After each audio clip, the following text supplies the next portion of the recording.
Welcome to the Higher Power Podcast, presented by Higher Power Sports PT, the show dedicated to helping active individuals like you unlock your full potential through expert insights on injury prevention, performance enhancement, and recovery. Kurt Kessler is a board-certified specialist in sports physical therapy and an athletic trainer. In each episode, he and his guests bring you the latest evidence-based strategies to help you move better, feel stronger, and stay injury-free. Let's learn together.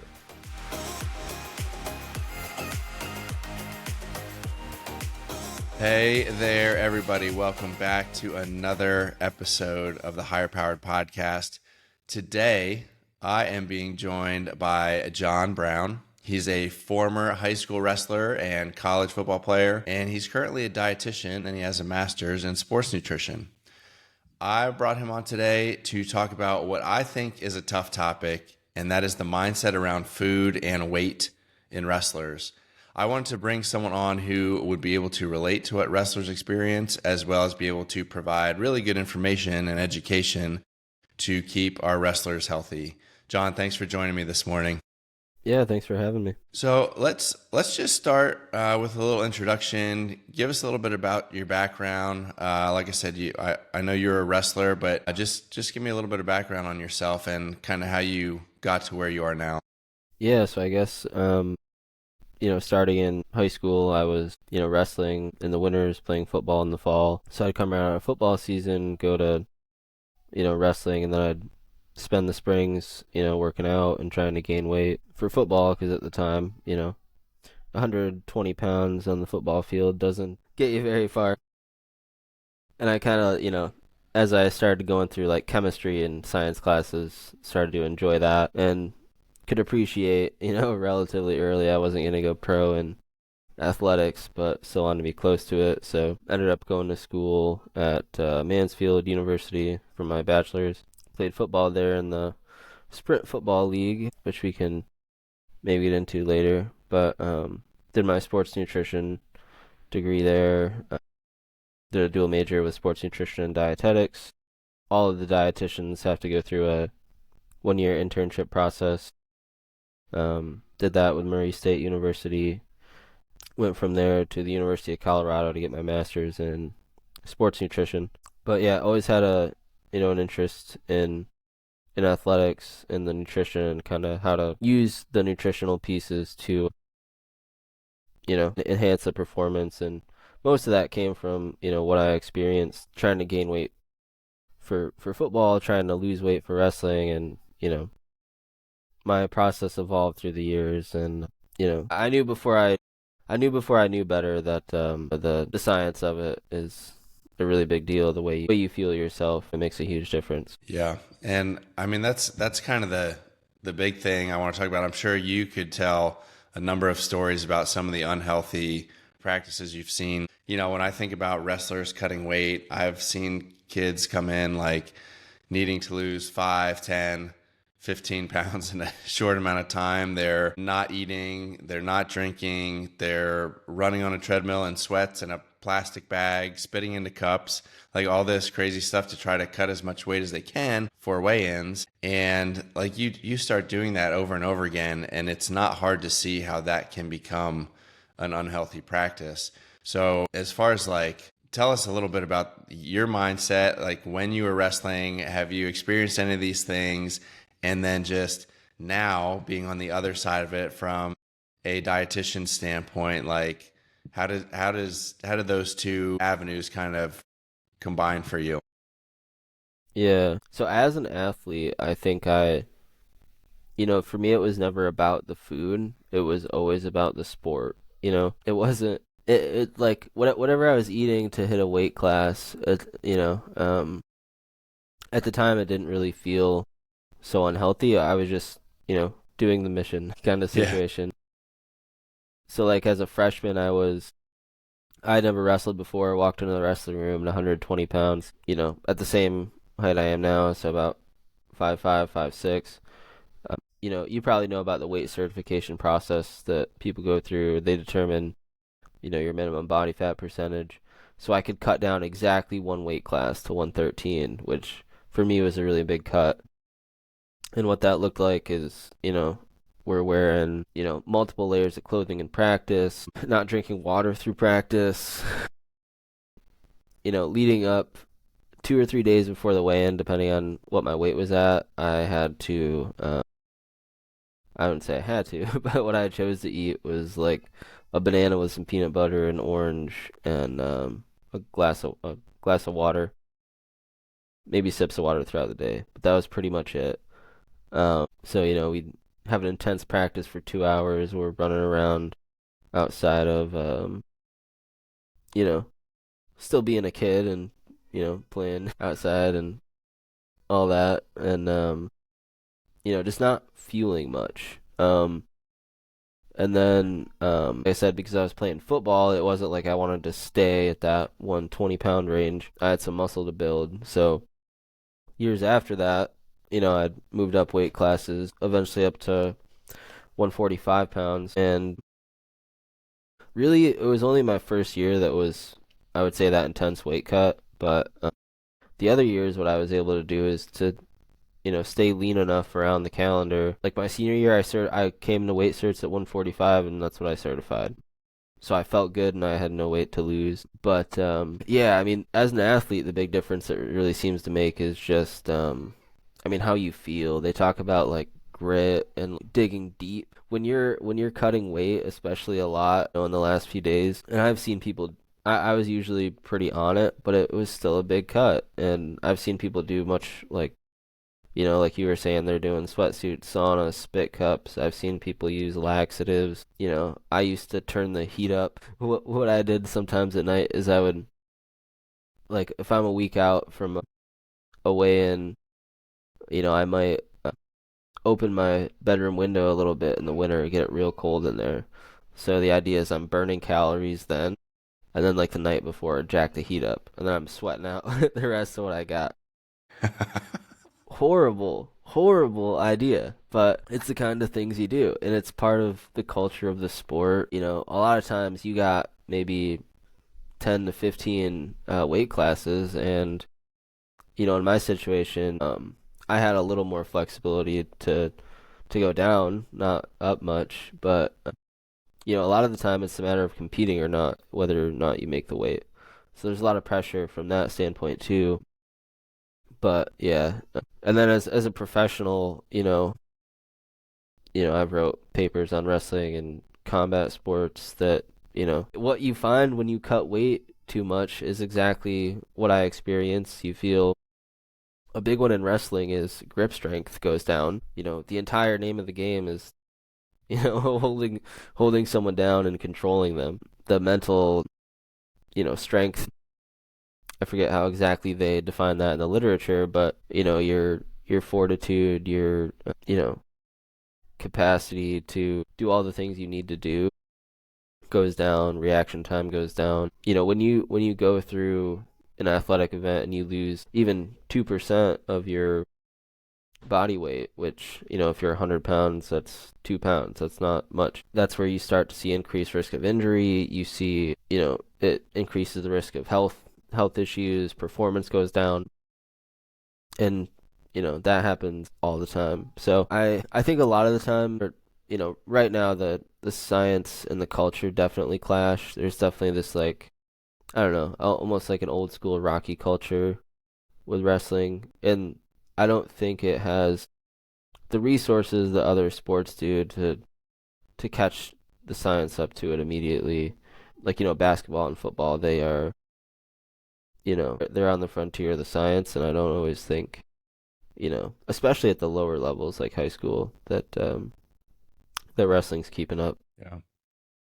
And I mean, it's interesting because I can't imagine the mindset of being a wrestler and being like, oh man, here we go. I have to cut weight, or just like changing your practices or changing your habits or doing some of the things that you described.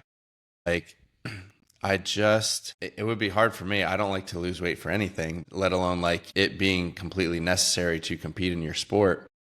Is there anything, like, when you talk about a sport that revolves around, and maybe this is where you bring your football experience in, a sport that revolves around like the weight or the number on a scale or something versus, when I talk to Angie Dye, she is not much of in the weight loss lane in dietetics, but some of even the mental or emotional toll that can come with that, even some of the, ramifications that can come from like having to feel like you have to meet a certain number on the scale.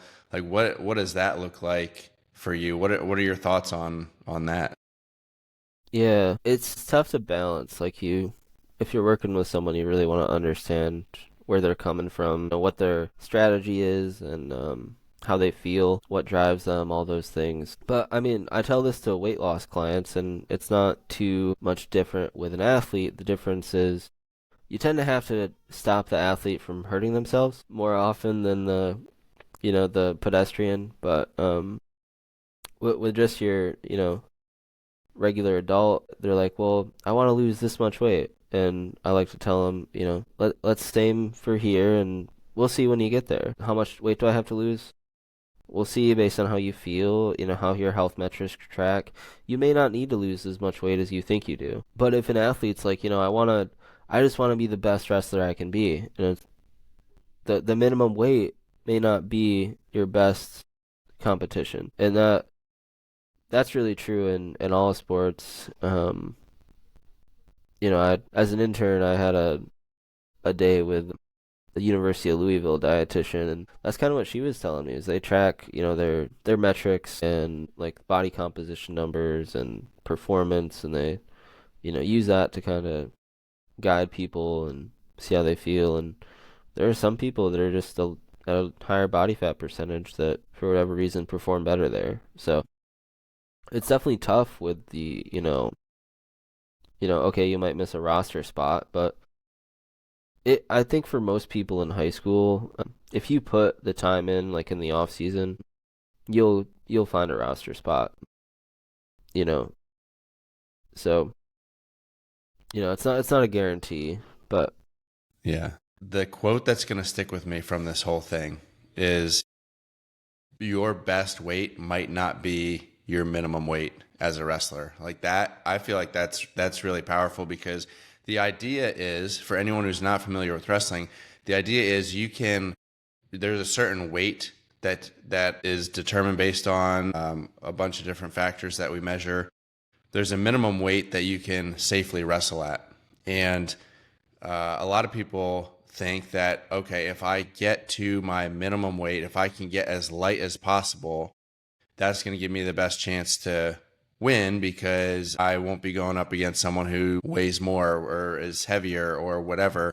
And there's a lot of wrestling strategy behind it, and I'm not the one to be able to talk about that. I was never a wrestler, but I have worked with the sport for a number of years. And the thought that like, okay, if I can perform better, if I can be healthier, if I can stay healthier just from literally health all the way through performance at a certain weight that is not the minimum weight, like that's gonna give that wrestler and the team a better chance of winning than trying to get down a weight class or two or whatever the case may be and not have the energy, not have the grip strength, not have the mental sharpness because you're lacking calories and energy and nutrition. That is something that's really going to stand out to me. And I hope that's something that, coaches or whoever is listening to this can really take from that and apply it to their own team. So that was a really good statement that I felt is going to stick with me.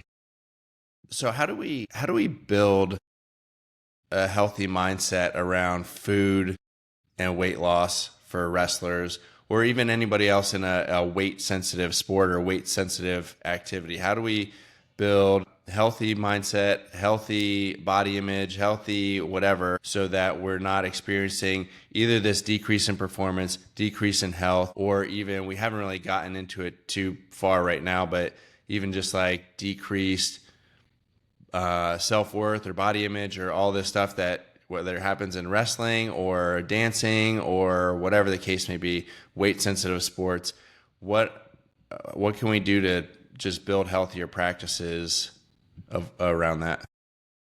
yeah, I think it just starts with the education piece. I think, For me, before high school, it was like, this food's good for you, this food's bad for you, and I like, my mom makes this food every once in a while that I really like, but I didn't know much deeper than that. I didn't know I needed, this amount of protein to, maintain the muscle I have, this level of exercise and at this body weight. So all of these nutrients have like incredible roles, whether it's sleep or, without vitamin C, your teeth will fall out after long enough. These nutrients do more than just, it's not just like putting gas in a car, as it's always kind of, I guess that's like what we think of. It's more than that. Your body's constantly breaking down, hopefully unlike your car. So,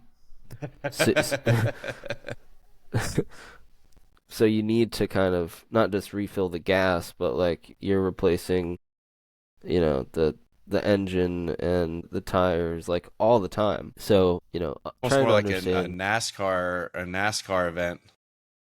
Yeah. Where you're in the pit stop and they're replacing everything. Yeah. We want to keep the car analogy. Yeah. But yeah, I mean, and that's the cool thing about, the human body that's different from cars. We need to repair them all the time, but they're also kind of repairing themselves all the time. So it'd almost be like you just throw something into the driver and it just like, you got a new tire on the right side. But, a lot of it comes down to not just the direction you do something, but the intensity. So, okay, losing 20 pounds, that's the direction, but the intensity is really like the pace and the things you do to get there. What a lot of people end up doing is the intensity is way too high for way too long. A lot of people, you might certify 20 pounds lighter than your weight now, but you think you're going to be down there and feeling well in a month? Probably not.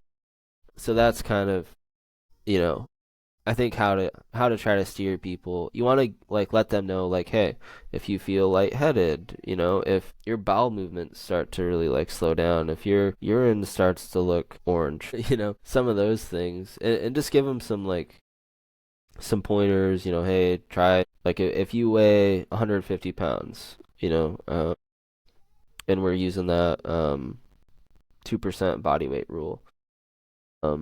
You want to try not to lose like more than 3 pounds in a practice, and you'll generally feel the best. And that's kind of like how I look at it now, where it kind of comes full circle.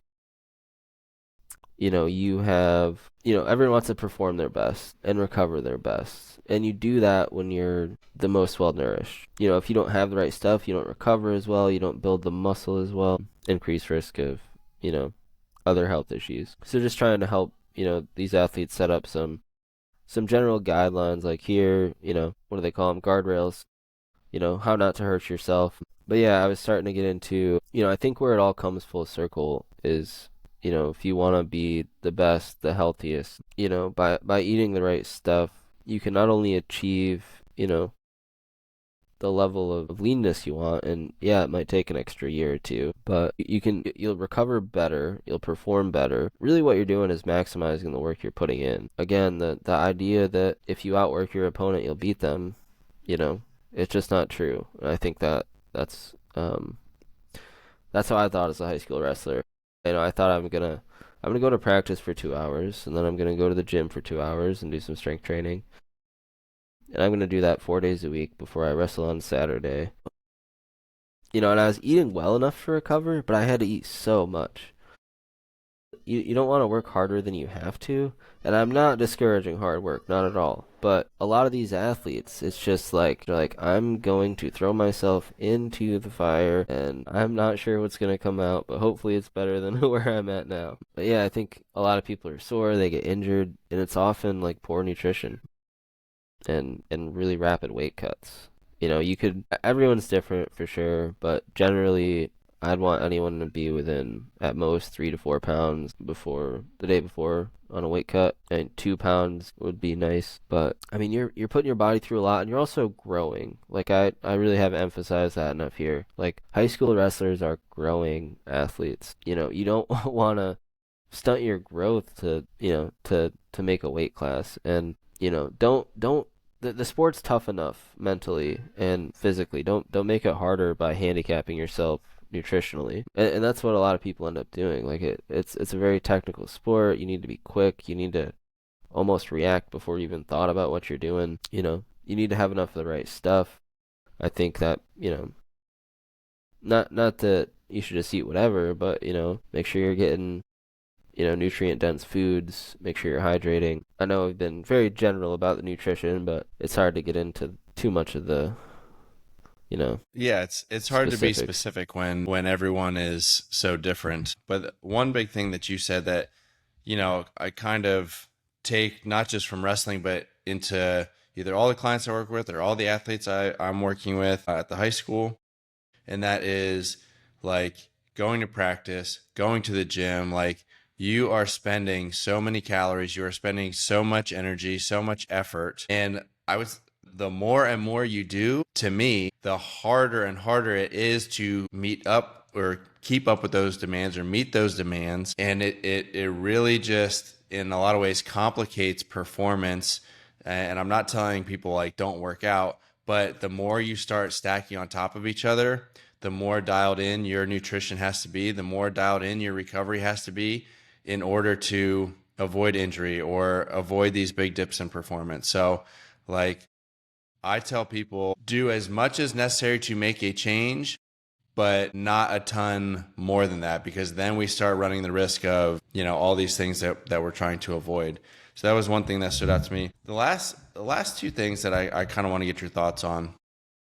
How do we get to the point, or how do we educate our wrestlers to help prevent them getting from a point where they need to cut 5, 6, 7, 8 pounds? Like, what advice do you have to kind of keep them in that 2 to 4 pound range before they have to weigh in? And beyond that, just like, we talked about getting nutrition, but what does that actually look like? Do you have any tips on, how they can be fueling their bodies, how they can be just thinking about food in relation to getting their best performance out of sport?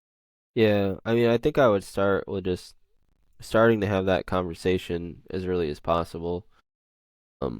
Like if I was a coach, I would message my athletes and talk to them and just, where are you at now? Have you been in shape? Are you playing any other sports? What kind of weight might you want to go to? Like before even the weight certification. And just, okay, we might be talking 15 pounds in a month, or in that case, we might be talking 2 months before, actual competition. And at that point, you're like, okay, that might be doable for this athlete. And in terms of the actual, fueling, but I think that's where a lot of people go wrong is they start the conversation way too late. They just show up, they've eaten what they've wanted for way too long. What I did for a while that worked well is just decreasing the portion sizes of the food I already ate at home, which is tough. I mean, it worked for me, but it was also because, I was putting in so much work that, I probably would have lost the weight without cutting much back portion-wise. It's really just being mindful of like, sweets when Christmas is around and that kind of stuff. But yeah, I mean, you don't have to.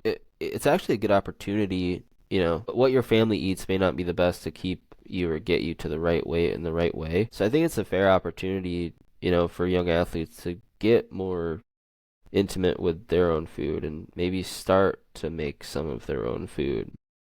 Maybe build a big chicken salad. Because that's a thing I think that, whether it's athletes or just people in the real world, we have this idea that if I don't eat till I'm full, or if the volume of food I eat is, small enough, I won't gain weight. But there's a very poor correlation between like volume of food and calories, and it's the volume and the composition of food that keeps you full. So like, a lot of wrestling, like that final weight cut is water. You don't have time to burn enough calories those final days. So that's where, going back to my, open the window thing, that's kind of the idea you want to do, but forget about that strategy. Open the window, meaning start eating the right foods, more fruits and vegetables, lean protein, try to limit your like calories from beverages. And they do have apps out there like Chronometer that are free that you could log all your food for a day and see, oh my god, I'm like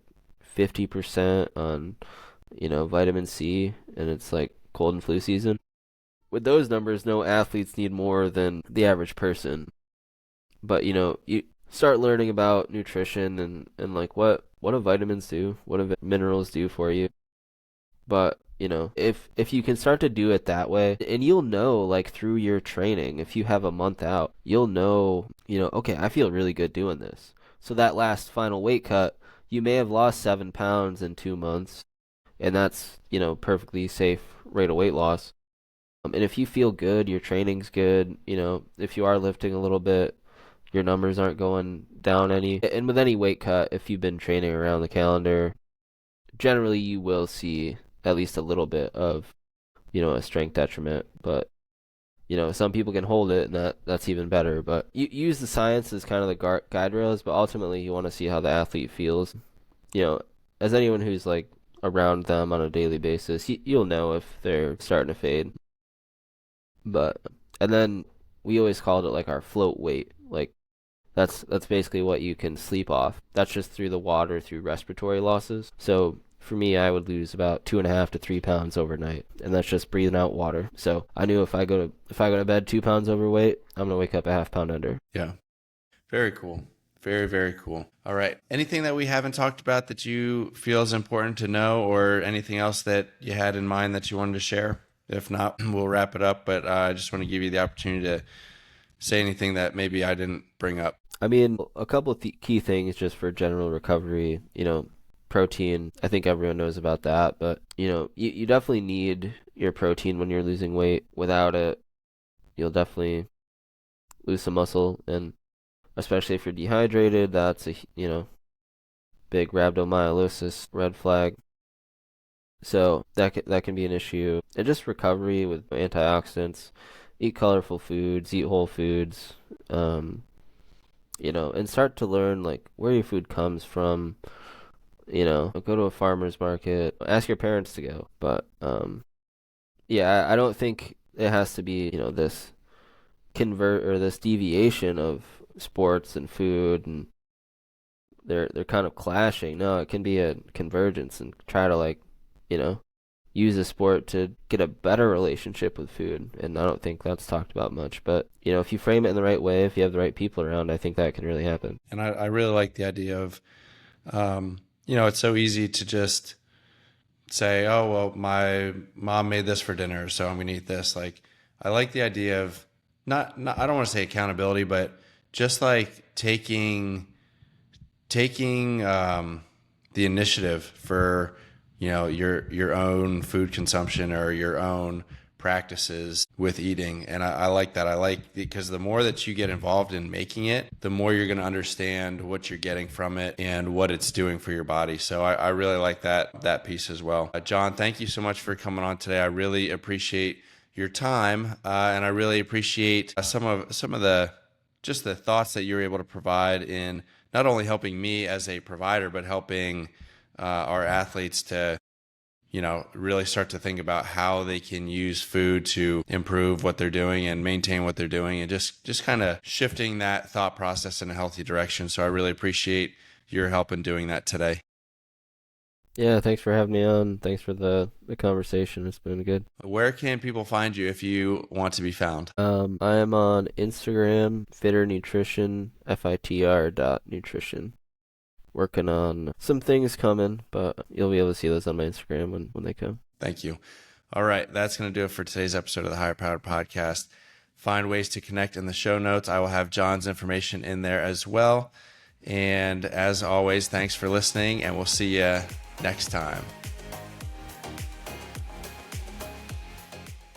That's a wrap for today's episode of the Higher Powered Podcast, presented by Higher Powered Sports PT. We hope you gained valuable insights on how to stay strong, move better, and prevent injury, all backed by expert knowledge in sports physical therapy and athletic training.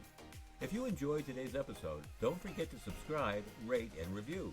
Your support helps us bring more evidence-based tips and strategies to active individuals just like you. For more resources or to connect with us, head over to hpsportspt.com. That's hpsportspt.com. Remember, you've got the power to perform at your best. Keep training smarter, recovering faster, and living stronger. Just a reminder that the content shared in this podcast is for informational and entertainment purposes only. It should not be considered medical advice. Always consult with a qualified healthcare professional before making any changes to your health or treatment plan. Thanks for tuning in. We hope to see you next time on the Higher Powered Podcast.